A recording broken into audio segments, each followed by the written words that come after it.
What's up, friends? It's Gemelli. I haven't made a video in a while, so I thought I'd just show you something I'm doing real quick. I have this diamond hamsa that belongs to a client of ours, and what happens is it's rubbing on her and it's making her skin like black and green. Now, that doesn't mean that the gold is not real. The gold is 14 karat acetate, 100%. What that means is that there's a mixture of other metals in here, which is normal for 14 karat, and her skin might be a little sensitive, allergic to one of those metals. Could be brass, most likely brass. So what I gotta do for the customer is, I have this 18 karat gold plate, which doesn't look like much now. It's still kind of poopy looking, but I'm gonna roll it out nice and thin, and I'm going to solder it to the back here. I'm gonna cut it out perfectly and solder it to the back. So whatever touches her skin is gonna be 18 karat gold, and with 18 karat gold is never a problem. So watch what I do. So you see me do this before if you watch any of the other videos. I am making the plate thinner and thinner, and the reason I want to make it thinner, a couple of reasons. Number one, it'll be less expensive. Number two, I need to make sure that this gets wide enough to cover the whole thing. So I'm going to keep bringing this down a little bit and rolling it, getting my exercise in for the day. Oh, look, see those biceps. Biceps.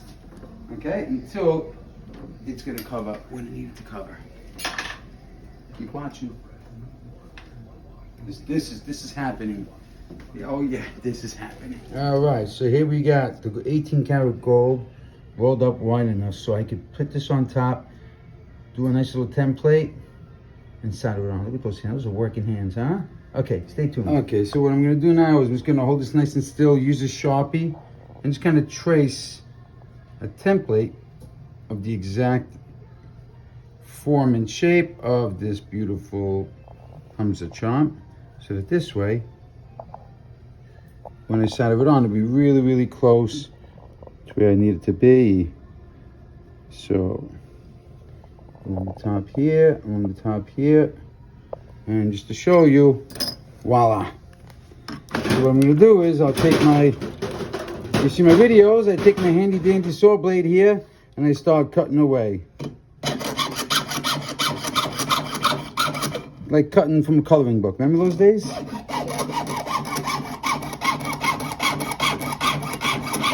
going to show you something.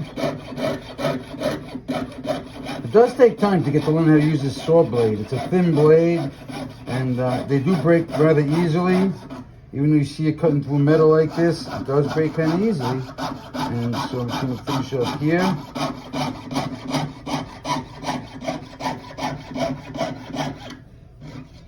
Get a good view? Mm-hmm. All right. And I'd rather cut this a little big than a little short, because I can always trim it down, and I'll show you what I mean right now. Okay, so you see this here? This is the template that I kind of cut out. Now it's okay if when I line it up, if it sticks out a little bit at the bottom like this, because I could always clean that up as I'm done. But this actually came out really good. Really, really close. Not gonna be a lot of cleanings, but if this would have protruded like this a little bit, that's okay. But this looks almost perfect. I'm just gonna clean it up with a little file, and I'll be ready to polish and solder that on. So, little file. What does that look like, you ask? Thank you for asking. Oh, you recording? Okay. Thank you for asking. You got me? Okay. I do got you. This little file like this here. Just cleaned up some of the rough edges, maybe some areas that didn't cut so smoothly. It's like an oversized nail file. Yeah, well, it's a file. Right, exactly. And get this nice and straight. And the rest I'll clean up after it's soldered on. Oh, you gave me an idea. We can do nails now too. I like that. Gemelli nails, there you go. See that? So now I'll polish this all up nice. I'll get the roughness out. So when I solder it on, all I can do is polish up, touch up the back. Nice. Watch the video. You ready? Mm-hmm. All right, so I have a brush on there, and I'm using something called Tripoli. If you look at some of my other videos, you'll see different compounds have different effects on the gold. So I'm just going to kind of get like that top layer that was kind of burnt looking off. And I don't need to go too heavy, so I'll use a nice brush.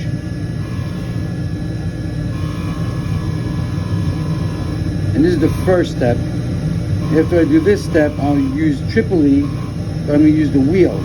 I'll show you what that looks like now. Alright, now I have my triple E wheel, which uses the same compound, but it's going to make it a much smoother finish. Not a finish yet, but a lot smoother.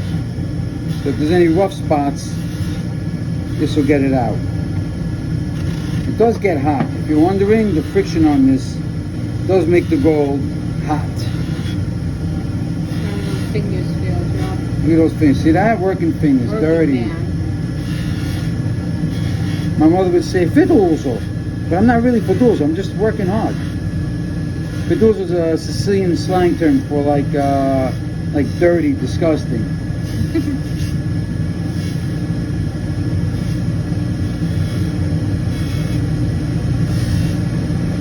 Okay. Now I got my polishing wheel on there, and I'm not gonna do a finish on here, but I'm gonna get it nice and shiny. So whatever side that I solder on the inside, even with a little reflection, is gonna be nicely finished. If you look at that, it's like a nice shiny mirror. That's all I'm gonna do for now. I'm just gonna get a little shiny, so when I solder it on, I don't have to go really heavy on the polish afterwards. Okay, so here I got the plate. I already soldered two little risers, these little gold balls here on the edges. You can see that caking up. That's called soldering flux. And this has some boric acid on it. It'll make the solder stick really, really well. It captures all the fine dirt and whatnot. So I gotta get the whole thing nice and hot. And I'm gonna get this little ball over here in the corner to stick. And then I'll go on to the next frame so I don't bore you. This will take a few minutes.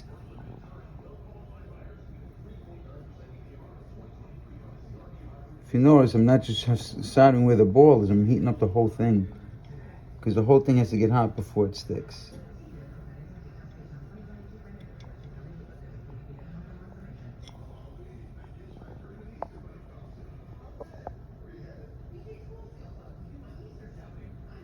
Once I see it stick, I'm going to stop putting heat there.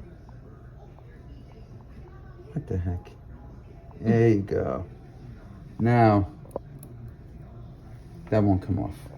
On to the next frame. Alright, so I took the liberty of getting the hamsa plates lined up together. I got all the gold balls on there, and I'm going to heat everything up nice and warm. And you can see it's got a little gap underneath. That'll give it some like depth, you know, which would be nice. And it's going to be 18 karat gold plate, so it's also going to stop the customer from her neck turning black and stuff like that. So it's always a little challenge. None really goes the way you want. I'm doing this video, none really goes the way I want, and that's normal with anything, right? So I'm going to put the little gold solder ball over here in between the seam.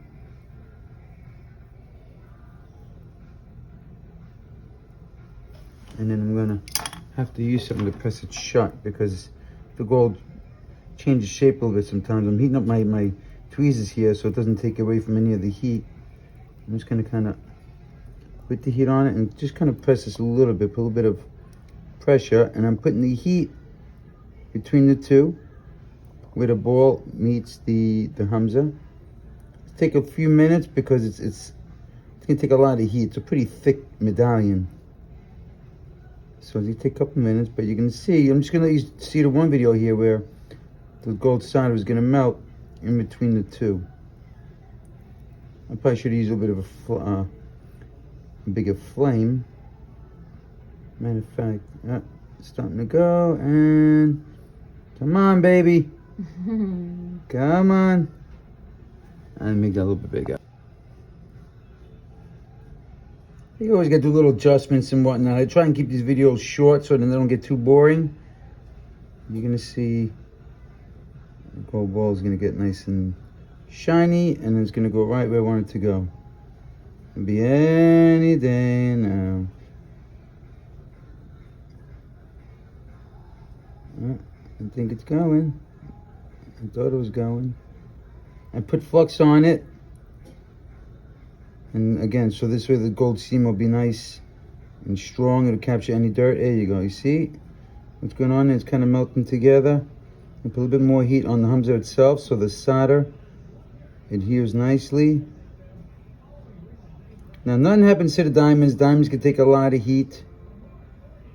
Diamonds are very resilient stones, very hard stones.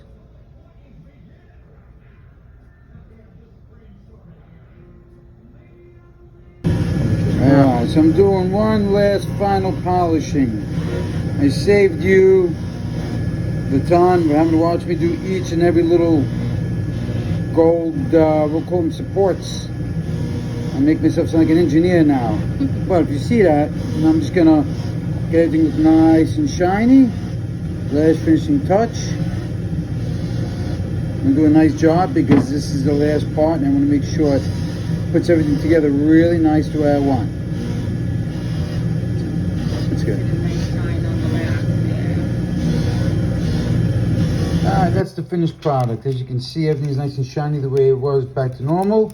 We got the nice 18 karat gold plate in the back, and we're gonna have one happy client.